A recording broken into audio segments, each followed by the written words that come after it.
to the big news now out of Cleveland. Browns head coach Kevin Stefanski has tested positive for COVID-19, which means he will, in fact, miss Sunday's wildcard game in Pittsburgh. Offensive coordinator Alex Van Pelt will now take over play calling duties. But wait, there's more. Browns also will be without Pro Bowl guard Joel Bitonio Sunday due to COVID. Brian Westbrook is joining us now. Brian, you played in 11 playoff games in your career. How much harder will it be for Baker and the Browns to pull off the upset with Kevin Stefanski out? Well, good morning, Jenna. I think it's going to be very difficult. And it's difficult for a lot of different reasons. Even in a season where we've had so much uncertainty and so many changes because of COVID. And the reason why it's going to be so difficult is because players are naturally creatures of habit in their own routine, but also creatures of habit of what they consume. And so as a player, you're used to hearing from the head coach, hearing a directive, hearing what direction you guys are going to be headed in early in the morning. Then, of course, hearing his voice throughout practice and things like that. But you're also in the most critical moments in the game. You head to the sideline to talk to the head coach. That one voice that you can say, okay, if I listen to him, hopefully we'll be headed in the right direction. And so it's going to be a very different situation for the Browns. And there will be some uncertainty there in this situation. But I talked to a couple of people out there in Cleveland, and they have an awful lot of confidence in Alex Van Pelt. He's been around the league for a long time, 9 years as a player, 16 years as a coach. He's been around Aaron Rodgers for a few years out there in Green Bay. He is also credited for helping Baker Mayfield with his footwork this season, and we've seen how much Baker Mayfield has improved. And so I think they have an awful lot of confidence in him.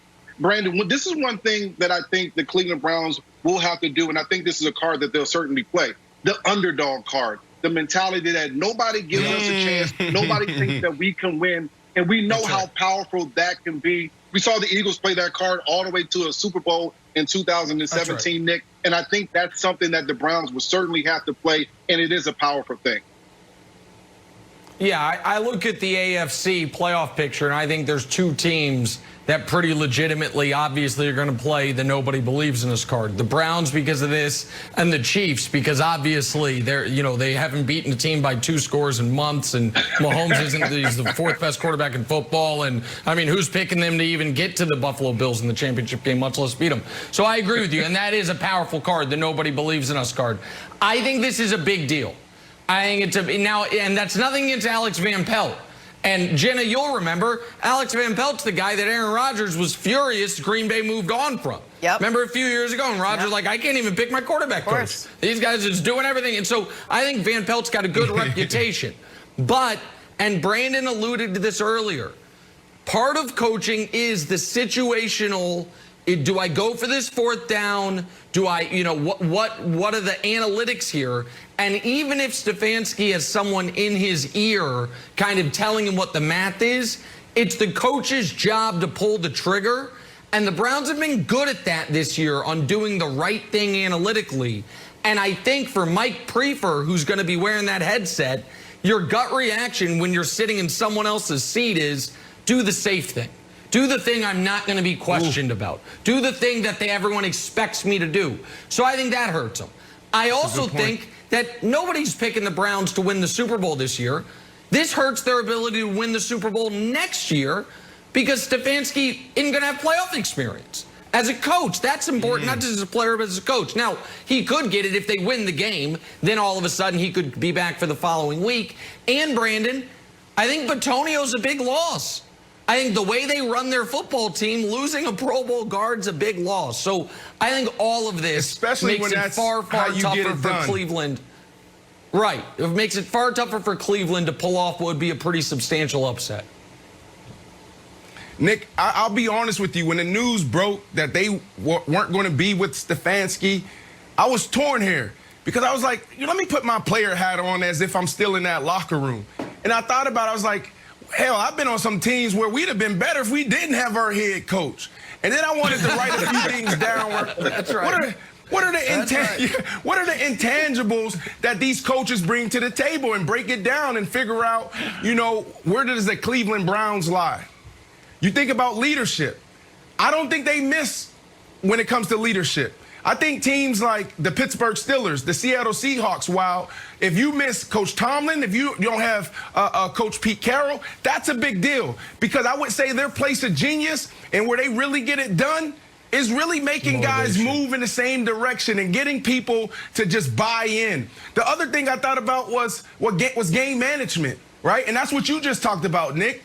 Now teams and coaches are trending towards having someone in the box in their ear. So Coach Prefer, special teams guy, like they're the best people in the building because they understand the entire picture. They have to. They understand offense, defense, obviously special teams in all situations. So I think they'll be fine there because he's good, and then they may have someone in the booth that can help him. Play calling is where I think they're really going to suffer, right? This is where Coach Stefanski really thrives and separates himself from a lot of guys in the league. There's other teams out there where if you take out McVay from the Rams, they're going to be in trouble. And it's the same situation here where it's like, man, third down, that feel, anybody can draw it up, but can you dial it up is the difference. People can get on the board and do X's and O's all day. But then when you get out there and it's 4th and 1, like you said, Nick, everything just gets tight and you don't pull the trigger. So I think they're going to suffer. Then the last thing, Wildes, is experience. When you think about his experience sitting on the sideline, I know this is his first go around when it comes to being a head coach, leading the team to the playoffs. But he sat on the sidelines and saw Coach Zimmer lead his team to, leading up to the game, during the game, and after the game. So I do think they lose a little bit there when it comes to experience. Yeah. So if it was me, Brandon, and I have very little NFL coaching experience, a few cup of coffees here and there. Don't get me wrong, Brian. I would dial it up all the way. The only parallel that we've seen is when Detroit was missing all their coaches, and Tom Brady's like, oh, okay, are we just playing a normal game? You should have done something really weird, because Tom Brady threw for 4 touchdowns and 350 yards in the first half because they're trying to play normal football. So, Brian, the closest parallel that I see to the Steelers defense is the Rams defense. So if I'm the coach, I'm like, you know what, guys? Let's go out and try to win the game. Baker, let's air it out. He had almost 50 attempts that game. Nick Chubb had almost 20 rushing attempts. Just go. Don't play like, oh, let's wait for the Steelers to make a mistake. Let's try to get a 12th round decision. Just try to just dial it up and just having what they call it in Google. They would talk about decision making in Google. They say like have a bias towards action. So when you're trying to decide like should we do it or should we not, have a bias towards doing it. So that's what I think the Browns should do. Like I don't think it matters if they lose the game. They have to be brave enough, I should say, to lose the game by 30 points. Don't try to just inch here. Let's go the whole way. Let's try to win the game and be super aggressive. Again, I don't have a ton of coaching experience, but that would be my pro bono suggestion to the Browns. Kevin, I'm laughing because we know that you don't have a lot of coaching experience. And now because of what you just laid out, we know why you don't have a lot of coaching experience. That's absolutely the worst advice you could possibly give to a football team. You go out there and do the things that you've excelled at all season long. You run the football, you get Baker Mayfield on the edge, you use your play action pass, try to play some good defense and get after Ben Roethlisberger. That's their key to the victory. The one thing that they have to make sure, they're playing a Pittsburgh Steelers team that's number 2 in the NFL at takeaways. They have to make sure that they control the football. Right. Don't give Ben a short field. Make him earn every single possession. If they do that, they'll have a chance in the game. I want to support my guy Kevin Wildes because while the audience might not be familiar with the ethos of Google and what they do, what you described actually is an NFL strategy, and what it's typically called is the David strategy, which is David versus Goliath, which is we are so overmatched, we have to take big swings. We can't worry about will we get blown out because we have to put ourselves in a position to where we can win. The problem with that strategy is I don't think the Browns are way overmatched. I do think that if they believe in Prefer, they can say, guys, we were 3.5-point underdogs 2 days ago in this game on the road. Like, so it is, I feel like what you laid out there, Wildes, is what the Bears have to do against the Saints. Like, we might get 50 balled, but we're going to onside kick to open the game. We're going to go for 4th downs. I don't think the Browns, Jenna, look at themselves as that level of underdogs to go to the level that you're describing, Kevin. And not an excuse for Baker Mayfield. Let us make sure we all say that right now heading into this weekend. Before we break, though, before we break, we do have some somber news to report. It is with great sadness that we say goodbye to a member of the Fox Sports family, Ryan Brown. Ryan worked behind the cameras for Fox Sports, often on overnight shifts on First Things First, supervising post-production as an engineer in charge. Ryan was born in Hawaii. He was the oldest of 3 boys, like many of us.